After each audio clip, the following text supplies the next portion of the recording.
kanina. Sige, sir.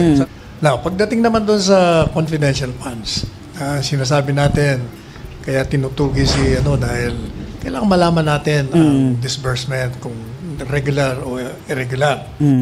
Sabi ni Nato mga kababayan, hindi natin alam kung paano in-spend. Kailangan nyo ipakita sa amin kung paano in-spend ang confidential fund dahil kami ang matatamaan mga makakaliwang grupo. Teka muna. Ba't ang Kongreso hindi natin tinutugis? Ito nga, sagot ito 200 something million. Ito billion ang ninanakaw sa ating bansa. Ninanakaw. Umamin mismo si Renato mga kababayan ng mga kurakot ang mga congressman. At sinicertify lang nila. Walang liquidation talaga eh. Certified. Pangalawa, yun naman dun sa liquidation ng confidential funds. Nagtataka naman ako, alam mo, ginagamit ko lang sentido commun. Yung common sense. Sinabi ni Sammy Martirez, ombudsman. Kaya nga tinawag na confidential funds yan. Ang nature... Gustong malaman ni Renato mga kababayan ang confidential fund dahil paano na lang ang aming mga kasamahan ng confidential funds. Ito ho'y pondo na ginagamit, nilalaan ng gobyerno para sa mga kalaban ng Estado. Which is, ang umaaray ngayon mga kababayan ay yung sinasabing mga kalaban na may connection sa kalaban. Gagawa ka ngayon ng plano. Di ba, Nato? At pag gumawa ka ng plano, natural, talagang gagastos ka. Bakit? Eto treason na ito mga kababayan ng pinaggagawa ni Tamba. Gumagamit siya ng kalaban ng gobyerno para atakihin lang si Sara Duterte para sa kanyang ambisyon.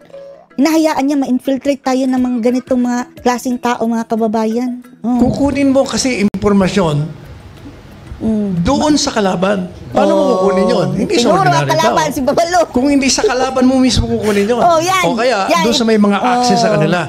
You have to buy the information to destroy them. So you need money for that.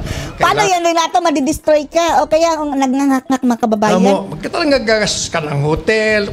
Kasi maraming nag-ooperate Pagkain, damit, vehikulo, babayaran mo. Okay, ito ang sinasabi nila. Naku, may Crispiato. Confidential na Ang batas mismo ang nagsaad niyan mga kababayan na confidential. Pati mga alias. Kailangan gamitin. Sinasabi? Wala sa PSA. At saka may mga iba pa, 4. Yan, sentido ko muna naman yun. Kaya nga confidential funds. Fred, kung ikaw, kung ikaw ang kinunang ko ng impormasyon, para sa kalaban, nandiyan ka. Iyak na si Nato mga kababayan. Tingnan niyo, mamalo.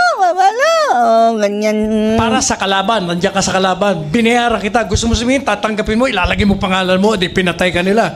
Yan ang ibig sabihin ng confidential funds. Hindi po pwedeng ibigay ang pinanggagalingan ng mga impormasyon laban sa mga kalaban ng Estado. Renato Babalo. Malinaw pa sa sikat ng araw mga kababayan. Anong masasabi niyo dito na nagmamagaling itong si Babalo? Ito pal ni Panelo. Post the comments below.